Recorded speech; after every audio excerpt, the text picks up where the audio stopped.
Hey guys, welcome back to another episode of the Trademark Sports Podcast. So for today's episode, we're going to start it off with something a little bit new. We're going to try out a new segment. We're going to call it the Random Player of the Week. So it's a former player who used to be well known, but we don't really hear of anymore. And this week's Player of the Week, Random Player of the Week, is Luke Douglas. Now Luke Douglas played over 250 games in the NRL for the Sharks and the Titans between 2006 to 2016.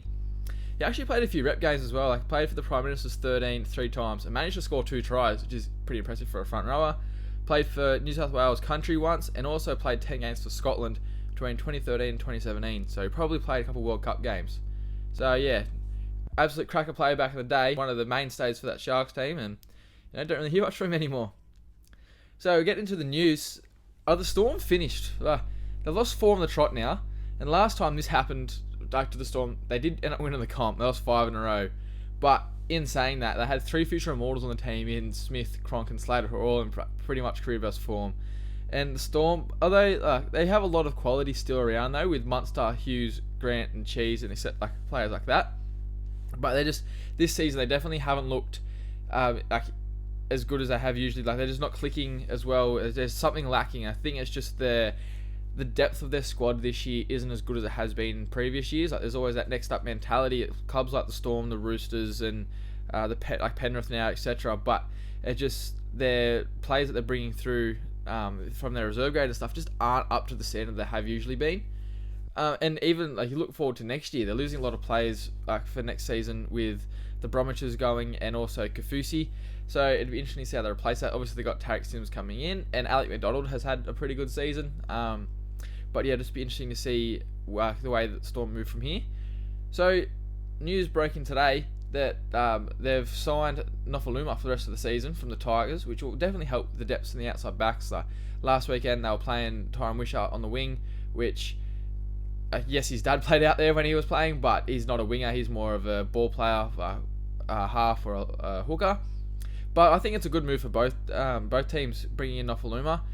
It'd be good for him, like for Nofaluma's development as well, like to take back to the Tigers, because what player have you ever seen go to the Storm and get worse? You know what I mean? Like Bellamy's just an absolute unreal player developer, so it's going to help out big time for both Nofaluma and the Storm towards the end of this season.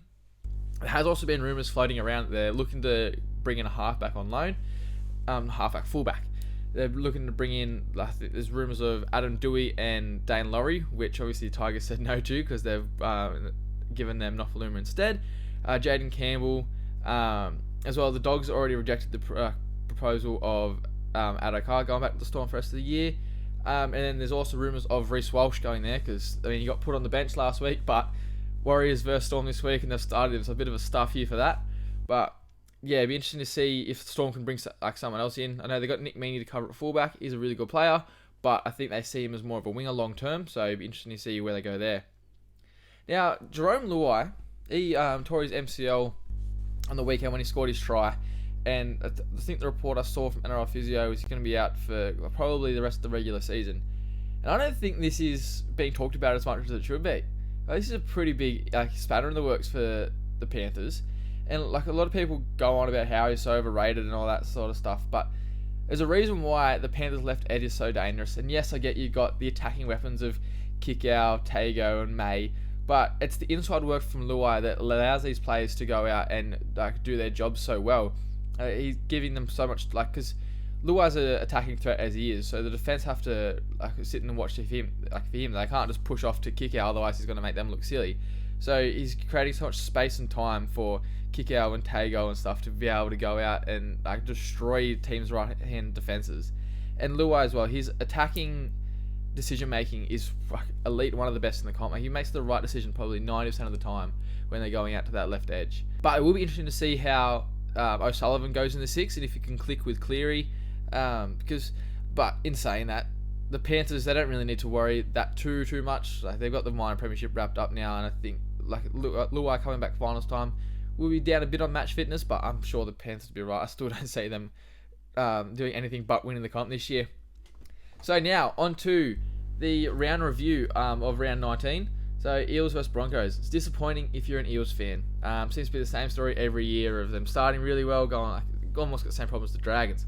Starting really well throughout the year and then just tailing off. I don't know whether it's something to do with what they're doing during preseason or whatnot, but it just every single year they seem to just fall off around finals time. One thing that I thought was a bit odd was the timing of Brad Arthur. Like people coming out in the media saying that Brad Arthur's being shopped around. We've got 6 weeks till finals, and you're going around saying that the coach needs to be sacked, or not sacked, but like they're looking to move the coach on and stuff. It just seems odd. Like it's not really going to help the team at all.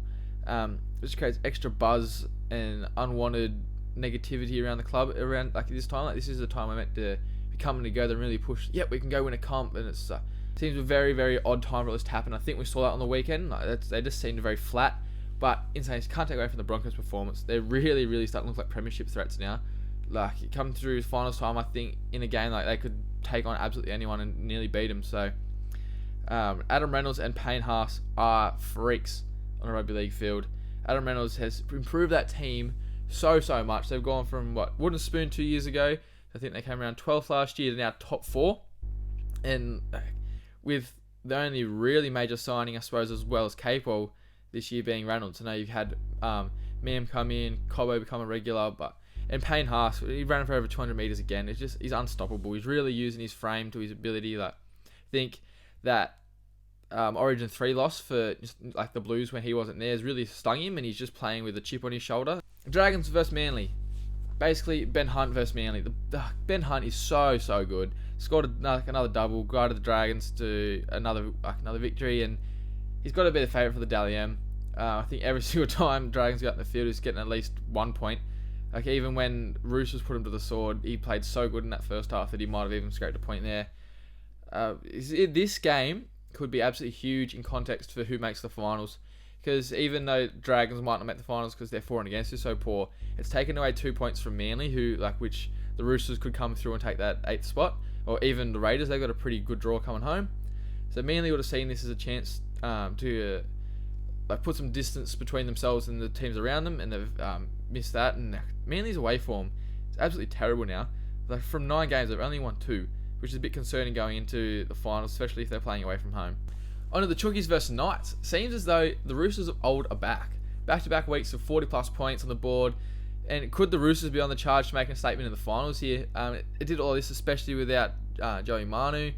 I know it's against the Knights, and the Knights are in they're just looking for Mad Monday now. But Roosters fans, I'd be pretty excited if I was you. You got a pretty tough draw home, but hey, if you're going to win the comp, you got to beat the best anyway. The poor old Knights fans. End of season could not come quickly enough, especially now with Ponga ruled out. I think they just need to look to the end of season, regroup, and just go again. Raiders versus Warriors. So poor start to the game for the Raiders, which is a little concerning because against a team with a bit more quality than the Warriors, they might not be able to bring the game back, especially in future. But I think it could have just been a bit of a hangover from such a big performance against the Storm last week. But even though he's saying that, to come back in the second half and win the game is a good sign. Shows they can still hang in for the fight, and that goes against the trend for the Raiders for most of the year.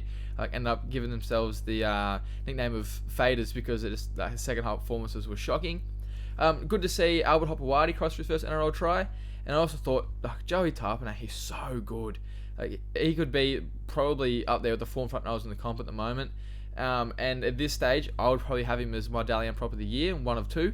And the Warriors, I'd say that they're in the same position as the Knights. They're just looking towards the end of the season just to recruit everyone. They have all their home games in New Zealand next year, touch wood. So they just look towards next year and try and make the 8 for the first time in a few years. Panthers versus Sharkies. Panthers just find a way to get it done, hey. Sharkies started fast, but then in the end, Panthers just too good coming on the top of them. But yeah, big couple of injuries for Penrith, with Luai's knee and Crichton's concussion. How gross was that photo? I don't know if you've seen it of Crichton's ear. I don't even know how that happens from a head clash. But Finucane copped a 2-week suspension for that, which I suppose the argument could be made he led with his head, but I don't know, it's a bit harsh in my opinion.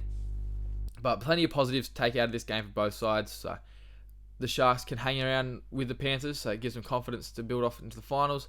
And then the Panthers, for them, is they stuck in with a fight, showed some grit, and came over the top. It's they would feel bloody invincible at the moment, the Panthers. Rabbitohs versus Storm. Trell Mitt strikes again. He's been in such scintillating form since coming back from injury. With another 2 try assists. They still haven't lost while the Trell's been there. As I said, they're 2 points off the top 8, which like not top 8, top 4, which is absolutely ridiculous. Shout out to Chloe Matangi as well in a massive game. Try assists and 181 run meters.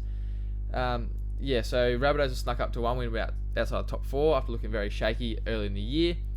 I think it's a mix of Latrell coming back and then being pumped by the Dragons when they had 32 put on them in that first half. It's really like mentally something switched there. It's like they're embarrassed and they don't want to feel that again, so they've really flicked a switch. They're one of the most informed teams in the comp at the moment, and they're honestly starting to look a bit of a premiership threat. Like, I don't think they can beat a team like the Panthers just yet, but give them a few more weeks of playing like this, and it's going to be a bloody close game. The Bulldogs versus Titans was the Fox and Burton show. They both had ridiculous games. The Fox scored a hat-trick, had a try assist, over 300 run meters, and clocked a top speed of 38.7 kilometers, 300, Jesus, on his intercept, which is lightning quick. And then Birdo got 2 tries, try assist, couple line breaks, and 0 errors for a half, which is important as well. It was a pretty back and forth game. I did think that Sexton was good for the Titans, and Tino once again was pretty impressive. He's having in a team that's struggling so much, he's having a massive year. I'm happy for Dogs fans that their team's finally starting to improve towards the back. I feel like the Dogs sort of do this as well. Apart from last year, that they go pretty poorly, and then towards the end of the season, they start getting a couple wins together and give the fans some hope for next season. But I think with Marnie and Kikia coming in next year, Dogs fans really looking good for some top 8. So I can finally watch some finals footy again. And then that takes on to the last game of the round, Cowboys versus Tigers. So address the elephant in the room there with the call from the referee. I think everyone can agree that it was the wrong decision. Poor old Titans fans, they're just Cowboys very, very lucky to get away with that one in the end. But man, Tigers probably going to get the spoon now, because I don't really see him winning a game for the rest of the year. Which it could come back to that decision if you look at it that way, but I suppose that's rugby league, isn't it, at the end of the day? But yeah, Cowboys really need to improve on that performance from now if they're going to do anything significant in the finals. But this could be the same sort of thing as talking about with the Rabbitohs against the Dragons before. Like, it could just flick a switch of like, we need to be better, get back to playing to our best, and then just kick on through the finals there. All right, let's get on to our round 20 preview. So first up, we have Manly versus the Roosters. Manly have a really, really good home record this year, whilst the Roosters are 4-6 away from home. And despite Gerbo and Croker coming back into the team with lots of players out for Manly, I can see the Roosters grabbing this one. And if Roosters can continue their form that they have had over the last couple of weeks, it could be a very, very comfortable victory for them. And this could end up deciding who gets 8th. These teams are very, probably the two teams that everyone's looking at for who's going to come 8th or 9th. And these are very, it's basically a 4-pointer. Very crucial game towards the end of the year. I think Roosters will get the job done here. Warriors versus Storm. So the last time these two teams played against each other, the Storm put 70 on them. And I don't think it's going to happen this time, but the Storm will need to bounce back this game, so it could end up being a flogging. So the Storm have got Warriors and Titans the next 2 weeks to get it right before they have a charge home to the finals. Otherwise, it could be in a bit of trouble. They've got Penrith after those 2 games, so then we can really evaluate and see where they're at. So interestingly for the Warriors, while she's starting at fullback, I thought last week they had him on the bench to put him on the outer because he's not staying next year and don't want to continue to develop him for another club. But now he's back at fullback, so who knows what the hell's going on there, what decision making is for the Warriors. But yeah, despite this game being back over in New Zealand, I can only see really a win for the Storm. Eels versus Panthers is a huge game.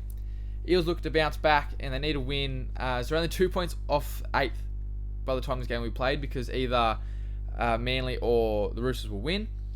So Penrith will be looking to get revenge on their loss early in the season. However, without Luai and Crichton, it does become a little bit harder as they're pretty big losses. But as we said earlier in the podcast, Penrith, they're a system now. They've built, so they got that next up mentality. The system's so well constructed that O'Sullivan and Jennings may just slot in seamlessly. But we'll wait to see. And I don't know why. It's probably just not true at all, but I feel like whenever I watch Penrith play at Bankwest, they don't seem to play as well. Not backed up by any stats at all, just get the feeling. But despite saying this, I do think they will get the job done and beat the Eels. Titans versus Raiders. I don't know why, but these two teams have always seemed very, very similar in my mind ever since the Raiders, Titans come to the comp. But it's up on the Gold Coast. It's a bit of a nothing game for the Titans. I suppose they're trying to avoid the wooden spoon, but the Raiders have so much to play for because they've got a soft draw coming home, and they're really, really they're playing some good footy, trying to crack into the 8. So I think the Raiders will get the job done and potentially could make some light work of the Titans, who had a big game last week but got righted by the Dogs. So I think the Raiders are a lot better side, have a lot more quality than the Dogs, so it could get a bit ugly there. Sharks vs Rabbitohs is another great game this round. Sharks will be looking to bounce back and win a circle, while Rabbits look to continue their really, really good form since the Trolls been back. It's at Shark Park, which I think is a huge boost for the Sharkies. And I think they will get the win in a tight one, because it's causing the Bunnies' first slip up since the Trolls been back. And it'll be interesting to see how they can recover from the adversity if they do lose there. Broncos vs Tigers. I'm not sure if the Port Tigers will be able to get back up for this one after last week's effort, although they've had a couple big games against Panthers and Cowboys in recent weeks. But I think the Broncos should make light work of this game, but they can't be complacent, otherwise Tigers could give them a shot, because they definitely are up for a fight. But yeah, Broncos, if they're any serious about going out and win the comp, they should absolutely wipe the floor with the Tigers here.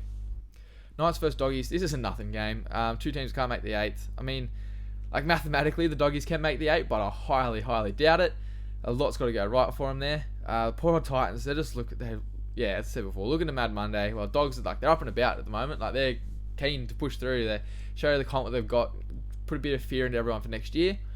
The Knights, usually McDonald Jones is a bit of a fortress for them, but they've had an absolutely awful record at home this year. I think it will be compounded by the Dogs getting a win there. So, Dragons vs Cowboys. Pretty good game to end off the round here. If the Cowboys play how they did last week against the Tigers, Dragons could give them a run for their money here, especially fresh off a confidence boosting win against Manly. The Dragons have a good record at home, but it's matched by a very strong rail record for the Cowboys. Dragons need to score first here if they want to win. It's a ridiculous stat. So in every game they've scored first this year, they've gone on to win, and every game the opposition has scored first, they've gone on to lose, which is just bizarre. I think, despite the bit of a blip in the form last week from the Cowboys, Payton will have them ready to go. Cowboys' defense is usually really, really sharp. I think we'll see that again this weekend, and I think the Cowboys will come away with the win here. Alright, so that's it for this week's podcast. If you've made it this far, just drop a like and subscribe if you're on YouTube, and press the follow button, or rate us, give us a 5-star review if you're watching us or listening to this on Spotify, Apple Podcasts. And make sure as well, if you're on Spotify, Apple Podcasts, that you press the download button, because that really helps us to grow the podcast and reach a higher audience. So thank you for listening.